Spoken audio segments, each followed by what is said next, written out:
My sister kicked me out of the beach house we rented, saying her friends were arriving the next day and there wouldn't be room for me. My parents laughed and said, "You shouldn't even be here, go away, you're useless and you'll ruin our vacation." And worse. I had helped with the rent, but I still packed my things and left, and from that moment on, my parents and sister would bitterly regret what they did to me. Hello, welcome to this channel. Like and subscribe to this channel, enjoy, and turn on notifications. Comment here which city you're watching from. I'd love to know, and leave a heart on your comment. I was always the one who struggled to keep the peace. The middle child who tried to please, who listened more than she spoke, who gave in whenever necessary, or rather, whenever my older sister snapped her fingers and my parents agreed. At home, from a young age, I learned that my opinion carried less weight, that my space was always the first to be given up, and that love there seemed to have been distributed unequally. But even with all these hidden wounds, I never stopped trying to belong, to help, to be present. It was the same the day we decided to rent a house on the beach. I helped with the rent, even though we were financially strapped. I wanted to be a part of it, I wanted family time.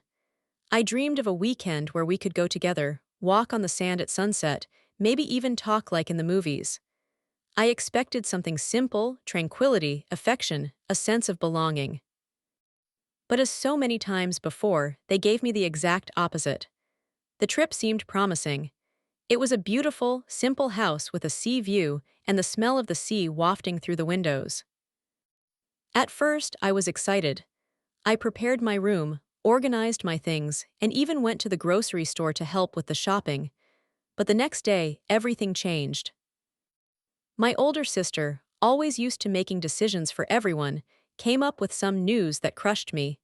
"My friends are coming over tomorrow and you'll have to leave your room. They're staying here. Pack your things and give yourself some space." At that moment, I looked to my parents for some kind of reaction. A look, a gesture, any sign that this was wrong.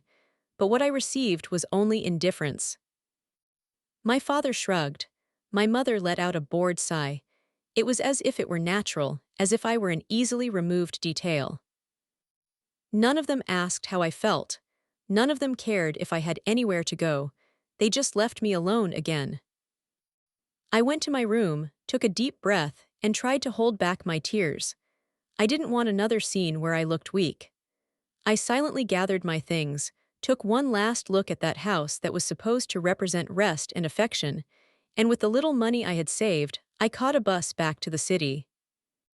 I came back alone. I came back injured. When I got home, our official home, I grabbed the rest of my things and decided I wouldn't stay there another second. Not out of pride, but out of sanity. For the first time, I stopped begging for crumbs of acceptance. And the worst part, neither my mother, nor my father, nor my sister reached out to me. No calls, no messages. For them, my absence was comfortable. It was as if I had never been part of that family's history. Life went on. With difficulties, with stumbles, but also with a strength I didn't even know I had. I worked in silence. I grew slowly. I was rebuilding myself piece by piece. It wasn't easy. I cried in many bathrooms. I slept in cramped rooms, shared rent with strangers, and ate ramen noodles for weeks. But one day, I finally breathed a sigh of relief. A good job had come along. An opportunity to grow arose, and I grabbed it with both hands. Years passed. And in a mix of fulfillment and freedom, I bought my own beach house. A personal achievement. Small but cozy, just the way I'd always dreamed. My refuge, my place of peace. But the tranquility was short-lived. Because as soon as my parents and sister found out about the house, they came with forced smiles and nice words, as if nothing had happened. They wanted to spend a few days there, relax, enjoy the sea, and of course, everything for free. But they made it very clear that I wasn't welcome along. "You understand, right? It would just be the three of us this time. You can leave the key with us." They thought I was still the same fool. The girl who accepted everything in silence. Little did they know that that version of me was left behind the day I left that beach house alone. And it was from that reunion, and their boldness, that everything began to change. After that trip to the beach and the emotional abandonment I'd suffered, the return home was bittersweet. I felt as if I were tearing myself away from everything familiar, as if each step I took was also a silent farewell. I grabbed my clothes, my books, and a few memories that didn't yet hurt so much, and left the house where I grew up without looking back. After my family returned from the beach, no messages appeared on my phone, much less in the days that followed. I had nowhere safe to go, but I had something more valuable at that moment: my freedom. I started staying in a small rented room in the back of the house of a woman who barely knew me but treated me with more affection than my own parents. I worked as a bakery cashier, then as an office assistant, and then as a flyer delivery girl downtown, and gradually I found my groove. Sometimes I'd find myself looking at old photos or childhood memories. I'd try to find signs of affection that would justify the attachment I still felt, even after everything. But the truth is, almost every memory brought more pain than comfort. I remembered the time I got sick and still had to take care of the house while my sister rested on the couch. Or my 15th birthday party, which was turned into an impromptu dinner because there was no money left, but 2 months later my sister had a blast. It was as if my pain was invisible and her happiness was everyone's priority. It took me years to understand that this wasn't normal nor fair. Over time, I managed to get better jobs.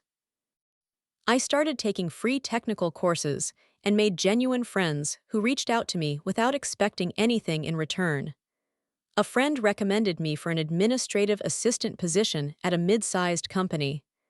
I was afraid to apply, thinking I'd be fired at the first mistake, but I quickly proved my worth. I grew up, learned, and shaped myself. During this process, I cut off contact with my parents and sister. It wasn't revenge. It was self-protection.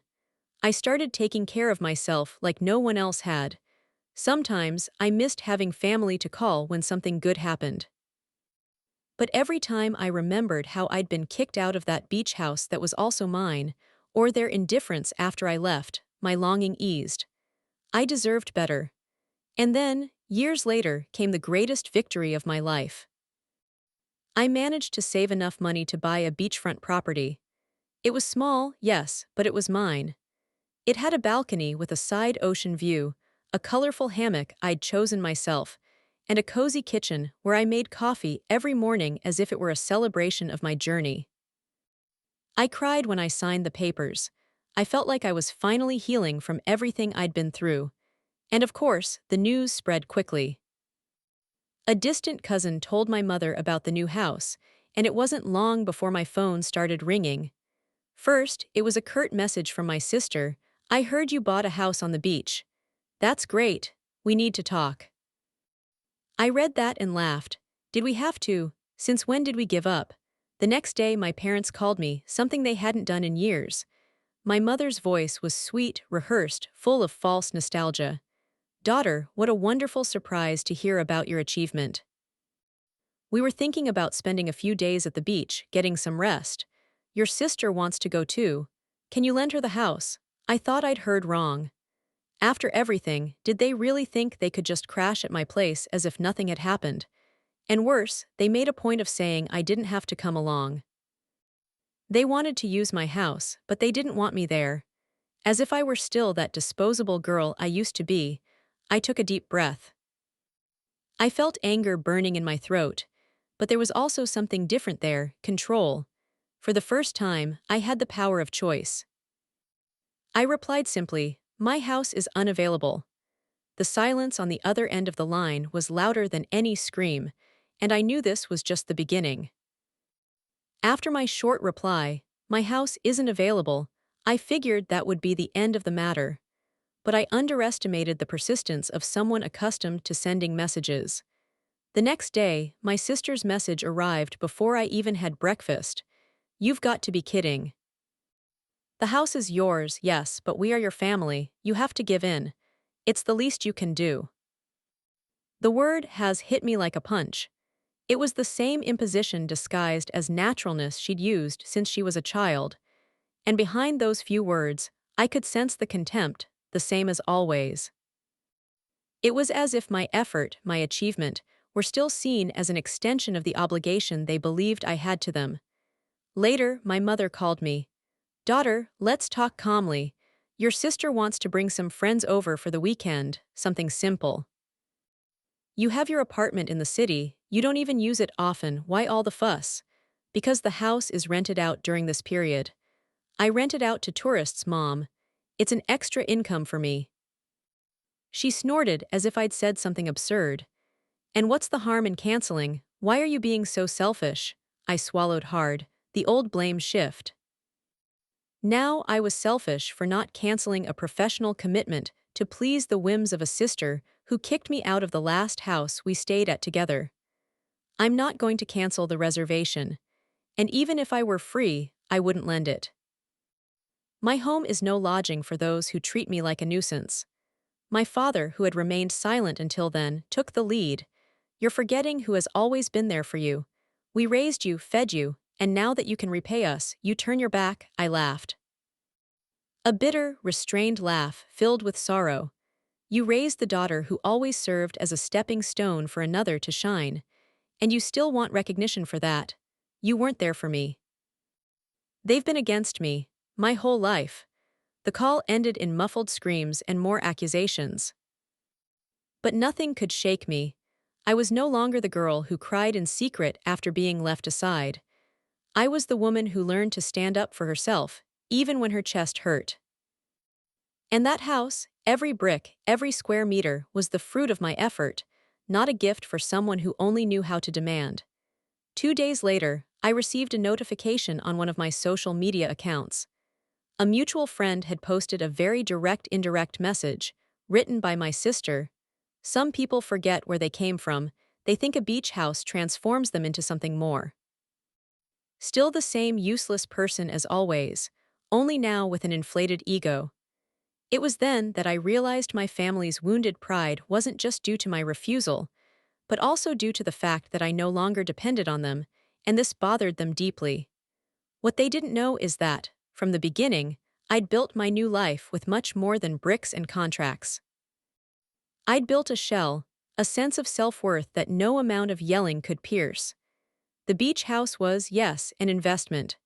I lived comfortably in the city, in a rented apartment that I loved, but the beach house had become a source of income.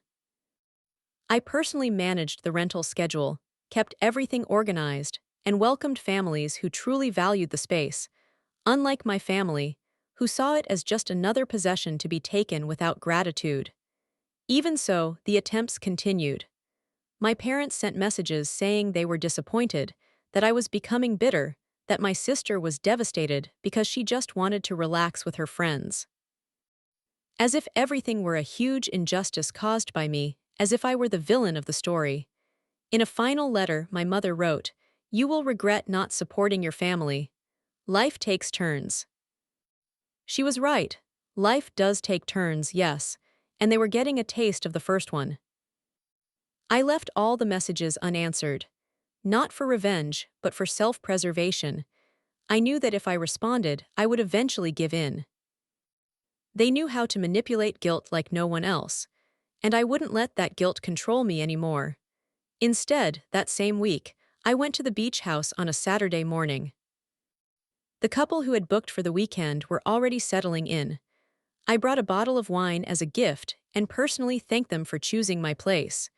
They smiled, delighted with every detail. That house was more than just four walls.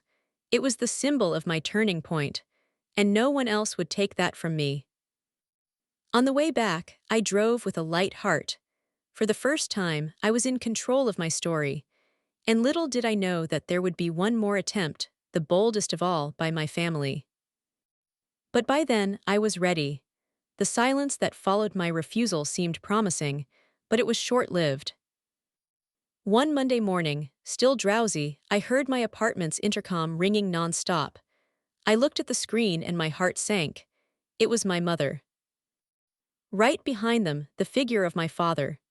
And to complete the trio, my sister, with the same sunglasses, the same upturned nose, and the same pose of someone just fulfilling a formality. To this day, I still don't know how they got my address. I opened the gate more out of instinct than desire. When they came upstairs and entered the room, I realized something was different. There was no sweetness in their words, no attempt at feigned affection. They were there to try to resolve things in their usual style, pressuring me until I gave in. "Daughter, we need to talk," my mother began, sitting down uninvited. "Do you need it or do you want it?" I countered, crossing my arms. "You're treating us like strangers," she continued, ignoring my question. "We're your family. We have a right to spend a few days in that house.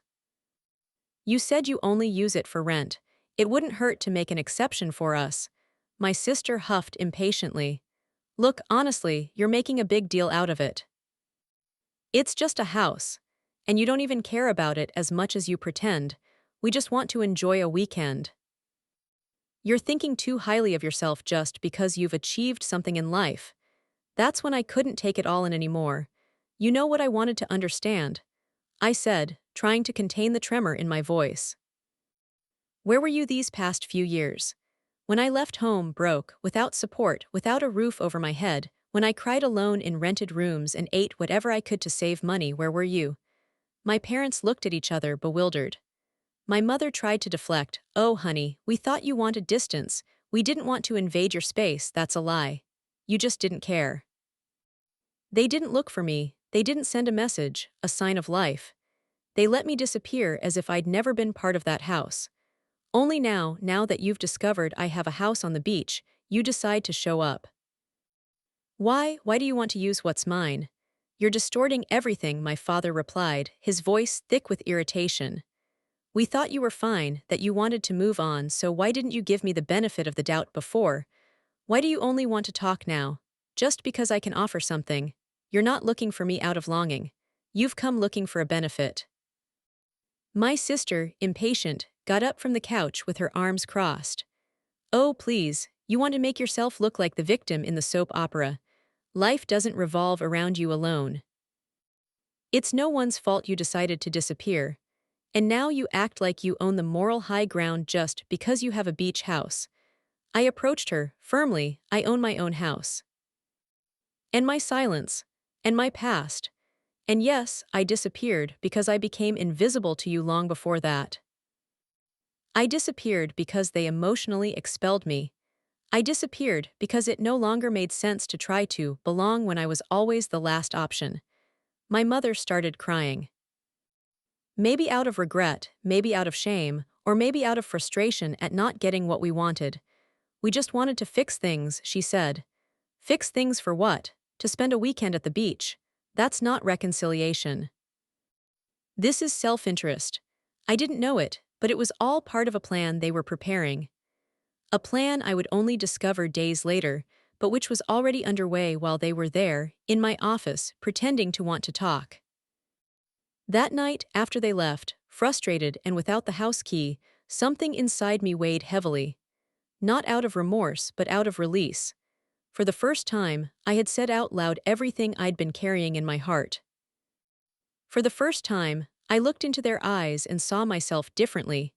No longer as the daughter begging for space, but as the self-made woman who now owed nothing to anyone. But that conversation wasn't the end. It was just the opening for the nastiest scam they'd try to pull on me.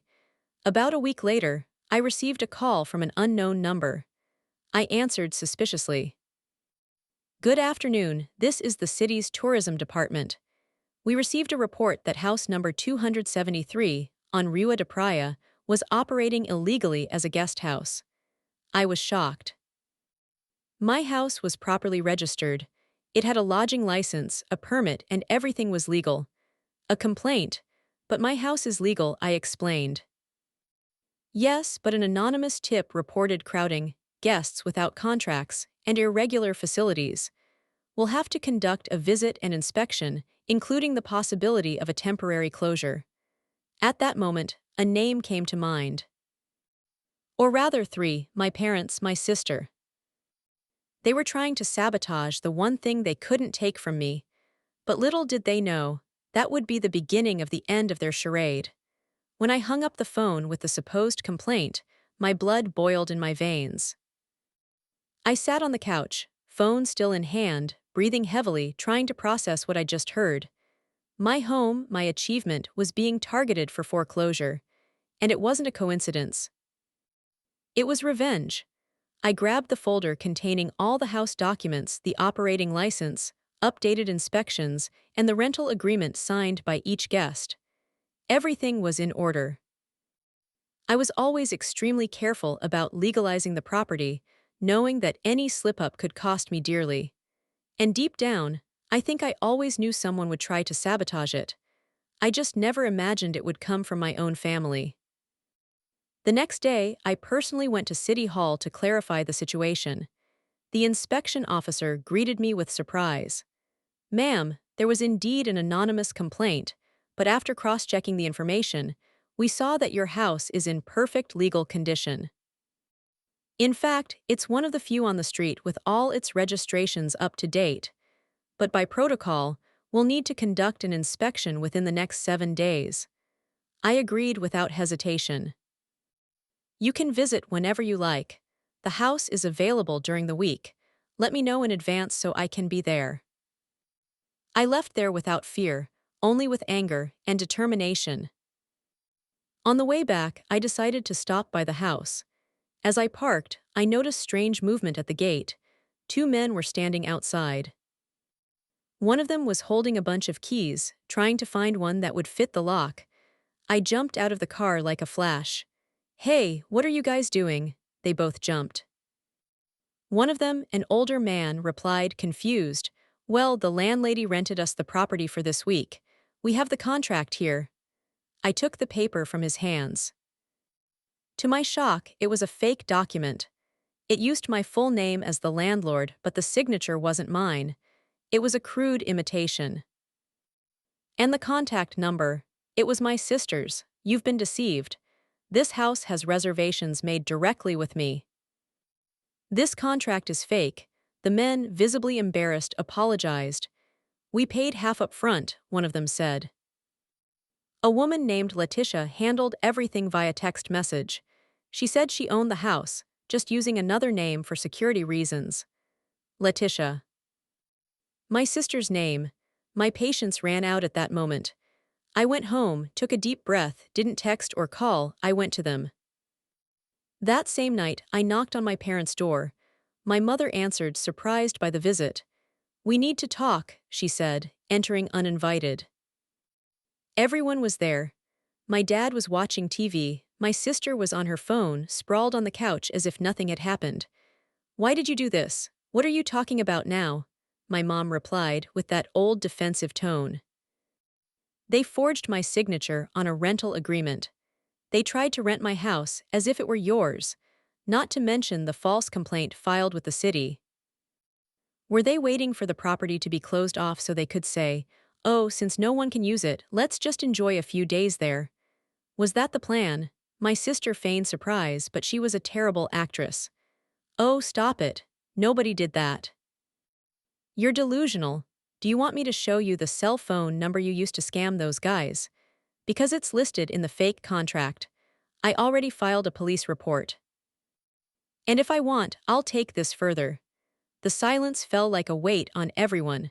For the first time, there was no justification, no convincing performance. My mother just looked down.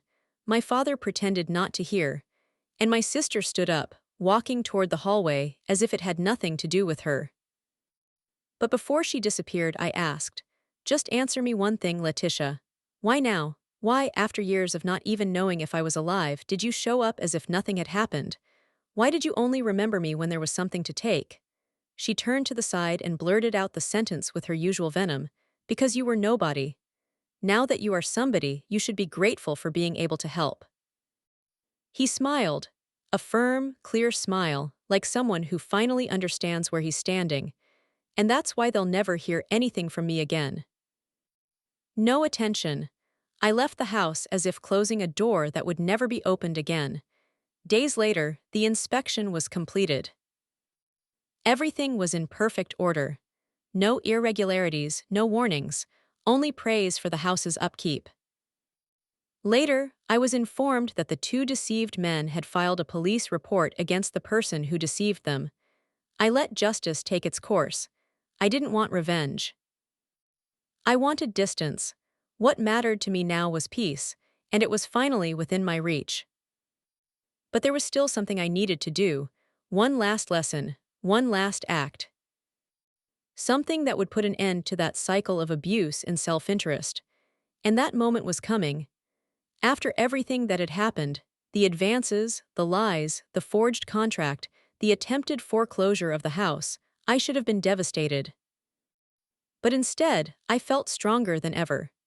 The pain I once carried like a chain was now the solid foundation of the woman I had become. With each attempt my family made to tear me down, I saw more clearly who I was and what I truly deserved. But I knew I needed to close this cycle definitively. Something that would make it clear, not just to them, but to myself, that everything had changed. That the girl who cried silently because she was ignored no longer existed. It was then that an idea struck me. I waited for the right moment. A few months passed. It was early summer, and reservations for my beach house were in full swing. Happy tourists, honeymooners, families filling the porch with laughter. I personally dedicated myself to every detail, from the flowers on the table to the welcome cards, because this house was more than an investment. It was a symbol. And then, one Friday morning, I did something unexpected. I texted my parents and sister. The house would be free next weekend. This might be my last chance to enjoy something that's mine. If you're still interested, I can oblige. But only under one condition: I'll be there. It didn't take 5 minutes for my sister to respond. You just want to show off. But that's okay, we accepted. Of course they accepted. The desperation to enjoy what they hadn't built was greater than my wounded pride. I prepared everything. When they arrived at the house, I personally greeted them at the door with a calm smile and a neutral expression. "Welcome," he said. My mother, embarrassed, smiled in mock surprise. My father simply nodded. And my sister, as always, walked right past me as if I were invisible. They settled in, complimented the view, commented on how much better the place was than they'd thought, and cracked open beers as if they already owned the place. I waited for them to settle in and relax. When I noticed they were comfortable, I gathered everyone into the living room. "I need to tell you something." My voice was calm but firm. "This is the last time you'll set foot here." My mother looked at me in surprise. "What do you mean? Did you come because you thought you could still manipulate me, that you still had some power over me? But that's over. This weekend is symbolic. I wanted you to be here not as guests, but as witnesses." I opened a folder and took out a copy of the new contract.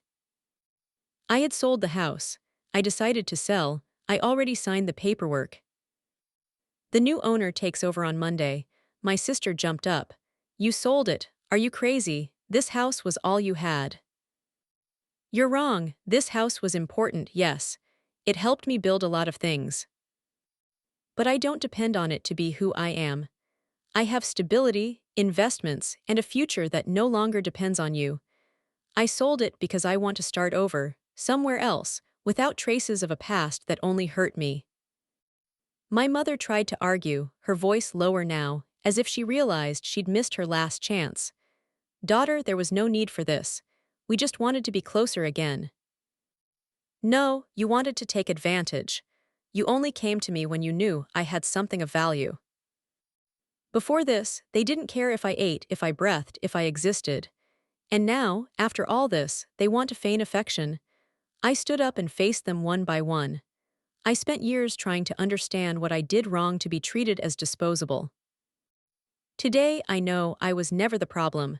The problem was your selfishness, and the way you treated my silence as submission. But today I speak, and I say it's over. My sister stomped out, slamming the bedroom door. My father was silent, and my mother, for the first time, cried without words. On Sunday, as they were packing, my mother approached the door. "And if one day we want to apologize, then don't send words. Change is proven by actions, but don't come to me expecting easy forgiveness. I had to build my entire life alone. You will have to rebuild what you destroyed, if you ever want to. They left that afternoon, and I stood there on the porch of my house for the last time, listening to the sound of the ocean and feeling the sweet taste of a new beginning. Days later, the keys were handed over to the new owner. And I moved on, but now with something they could never take from me: my freedom, my strength, and the self-love they tried so hard to silence. And that was the true inheritance I earned. Not blood, not family, but from me, for myself. If this story touched your heart, watch the video now and subscribe to the channel to follow more moving stories like this. And tell me in the comments, would you have the courage to do what this daughter did? Would you have the strength to say enough and free yourself from those who only sought you out for their own gain? I'd love to hear your opinion. Oh, and please tell me which city you're watching this video from, because I love hearing where our stories are going. And of course, I'll leave a special heart in your comment. Don't forget to share this video with someone who needs to hear this lesson in courage and self-love. Sometimes, all a person needs is to know they're not alone. Your interaction is very important to me, and it keeps this channel growing and bringing messages of overcoming and strength to more people every day. See you in the comments.